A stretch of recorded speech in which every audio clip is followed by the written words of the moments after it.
it's Holly here from Your Past is a Gift. Okay, so continuing on with the topic of guilt that we started in the previous video. Now I know this is a big one for many people out there. And I know that guilt goes side by side with not being good enough. When you feel that you're not good enough somehow, this guilt just kind of creeps in and accompanies you until you realize that you are good enough, and then you no longer have to hold hands with this feeling. You know, it's constantly holding your hand. It's like reminding you that you're not good enough, reminding you to feel bad. You know, this guilt.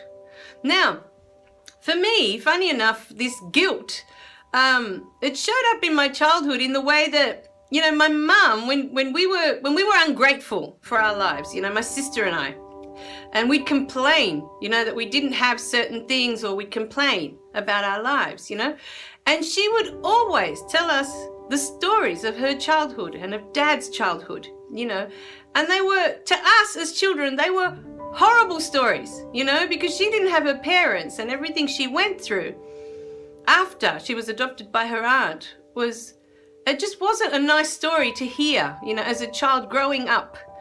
Now, I know in a previous video I had a moment where I realized, you know, that my mum told us these stories to show us, or to teach us gratitude, you know, to show us that we had so much to be grateful for. Compared to what they had, we had so much. You know, my sister and I, we had our parents. We had a loving home.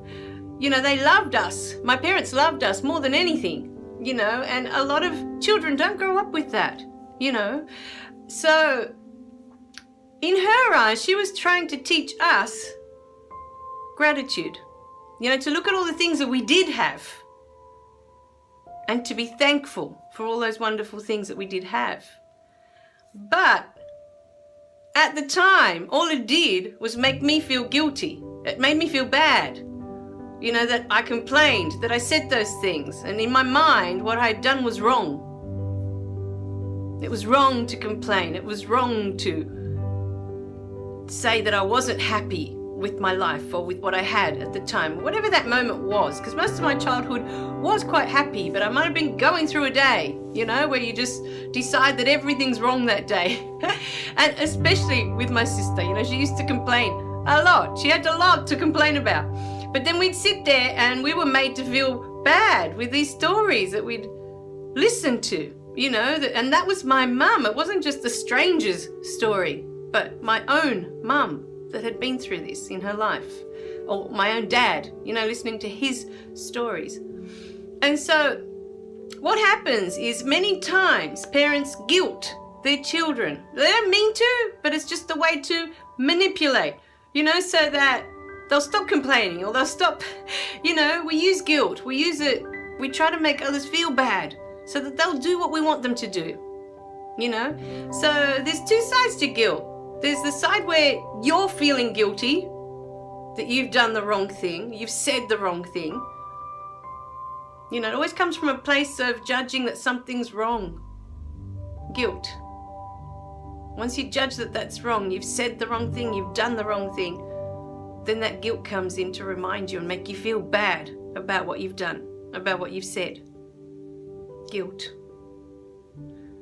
But then as you grow up, because you've, you know, grown up with these adults making you feel guilty all the time, making you feel that you're not good enough because, you know, to say that I'm not happy with this or I'm not happy with that, it makes you feel that you're not good enough, you know, in some way. Guilt always comes hand in hand with that, with not feeling good enough. Somehow, whenever I tie the two together, it always makes sense to me.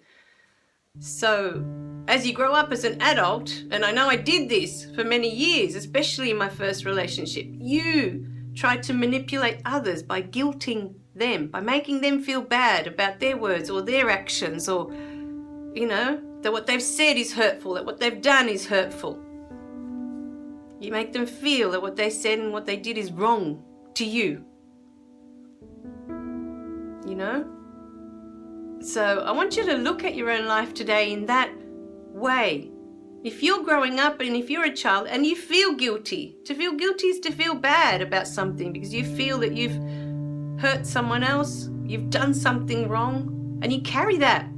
You carry that with you for a long, long time. Guilt is just one of the hardest feelings to shake off. Once it grabs onto you, it's just so hard to get rid of that feeling. So hard. But, I think you need to understand why it's there. It's trying to remind you that you've judged something that's wrong. Rather than try and think of why. We always have to look at why. Why did we say those things? Why were we feeling that way? Why did we behave in that way? What in us made us do those things? Because in every point in your life, what you have to understand is that you are doing the best that you can do. It's not about going to that point and judging it and deciding for yourself, oh God, I was a horrible person in that point of my life. I said horrible things and I did horrible things to other people. You can call it all that. You can put all those labels on it as much as you want. But we're not going back to feel bad about it again. The reason is not to go back to relive the ugliness of it. That's not what we're here for. The idea is to go back and look at the event. Look at what you said. Look at what you did. Look at how you were feeling at the time. Look at yourself as a human being of what you were going through. Rather than the ugliness of what came out of you, look at what was going on inside of you at the time. How were you feeling? Were you feeling that you weren't good enough in some way? That then this guilt decided to hop onto your back. You've been carrying it all these years. Because I think for a good part of my life, at least 2/3 of my life, I felt guilty. And then you learn to use that tool with others. You learn to make them feel guilty because that's all you've known, Unfortunately, I don't think that was my mother's intentions at the time. She just didn't want to hear the complaining or the bickering that was going on, I don't really think that was her intention. I think it was more to show us that there is a huge world out there, that there's a world where some children don't have parents. There's a world out there where some children don't have homes. There's a world out there where some children don't have food, they don't have clothes, they don't have all the things that we had every single day growing up. That was her intention, to open up our eyes to the reality of what the world is. Because it wasn't just our little bubble, the little bubble that we lived in our home. That wasn't every home, even on our street. Every home was not the same. My neighbor's home was different. The neighbor next to that was different. Some of the neighbors were divorced. They, divorced couples. And the kids have to, share one weekend with one parent, one weekend with the other, or whatever the arrangements were. So some didn't even have their parents together. But to a child, that's got both parents, that's got this loving home, to tell them that some children don't have parents, it's just mind-blowing. I've been trying to explain it to my 6-year-old. She's just turned 6 over the holidays. That's what we've been so busy with. And I tried to explain it to her, and she finds it such a difficult concept to understand, that some children don't have parents at all. Neither parents. Just getting their head around that when they're so little and they can see that they've got both parents, and how can that be normal? To them, they're probably thinking, how does that work if you don't have your parents?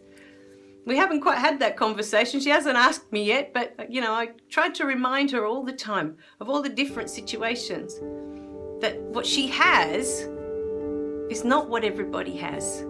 Always. We always talk about the world and what other people do and what other people have, and just to open her eyes to reality, of what goes on. Because even the house next door to yours may not be the same as what you have. And you're right next to each other. Oh, my darlings. Guilt. So, staying on the topic of guilt, Go back to that point in time. We'll go more into it into the next video because I don't want to go too long. All right, my darling. I love you guys. Remember to click like and subscribe below. And I'll see you in the next video for more on this lovely topic. Okay? Because we need to work through it. All right, my darlings. Bye for now.